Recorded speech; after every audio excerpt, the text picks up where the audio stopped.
السلام عليكم. اليوم جبت لكم واحد الكيش بزاف بنان بواحد لاموس خفيفه ريشه. ان شاء الله في هذا رمضان راح ديروا به حاله وراه يعجبكم. اللهم بلغنا رمضان يا ربي، لا فاقدين ولا مفقودين.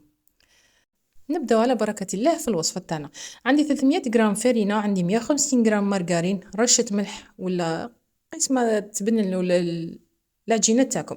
300 غرام فرينه، 150 غرام مارغرين. هنايا نبسوها مليح لاباط بيغيزي كيما مالف كيما على بالكم بيها.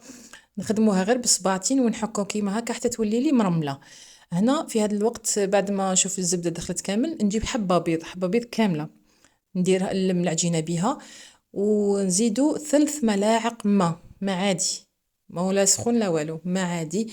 3 ملاعق تجمع لنا العجينه. لا شفتوا العجينه تاعكم ما تلمتش ولا جاريه، زيدوا لها ملعقه تاع فرينه. انا هاد الكميه جات قد قد. كيما راكم تشوفوا هنا العجينه تجي شويه طريه ما تجيش يابسه. نغلفوها نخلوها تريح في الفريجيدار من ساعه حتى ساعتين، خلوها تريح. ومن بعد نجي نخدمها في الليمول اللي راح نخدمو فيهم. انا نحب ندير هادو وندير حبيبات مدورين، نديرهم كامل في الليمول تاعنا عادي كيما ما فين نخدمو. ونثقبهم مليح بالفرشيطه، ما ديرهمش خشن بزاف، ديرهم رقاق شويه.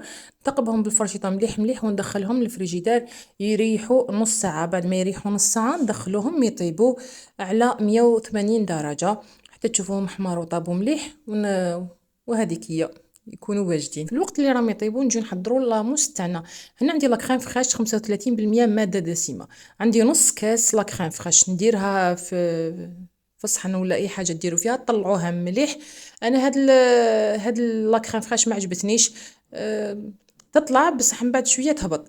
نطلعها نحطها بجيه. وهنايا في هاد الصحن جبت 2 مربعات هذوك الجبن الطري هذاك، وشويه طونط تقريبا واحد 2 بيض. هنا درت الباطه شويه كبيره، تقريبا من دوك 2 بيض تاع الصغار، طون تاع الزيت. هنايا بعد ما خلطهم مليح ميكسيتهم مليح مع بعضهم جبن والطون. كي تميكساو مليح نجي نضيفهم على لاكريم فريش، نخلط شويه وراهي لاموس تاعنا واجده. تجي ما شاء الله خفيفه. بعد ما طابوا لي الحبيبات تاوعي كيما راكم تشوفوا طابوا ما شاء الله يعني. نخليهم يبردوا شويه ونجي نعمرهم بلاموس هذه. يعني الوصفه بزاف سهله، نعمرها بلاموس كيما راكم تشوفوا حاكمه روحها.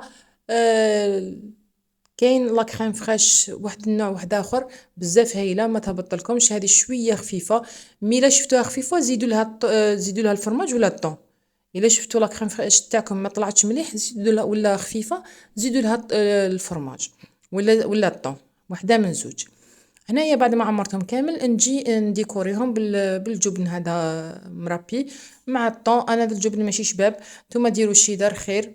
يجي الشكل تاعو شباب مع الطون، حبه زيتون في الوسط ولا معدنوس ولا اي حاجه. نتمنى الوصفه تاع اليوم تعجبكم بزاف بنينه، صدقوني لاموس خفيفه تذوب في الفم. نقسم لكم حبه وتشوفوا القوام تاعها يبقى محافظ على روحه ماشي سايله. الوصفه بزاف بنينه، ان شاء الله تجربوها وتعجبكم. تلاقاو في وصفات اخرى ان شاء الله. سلام.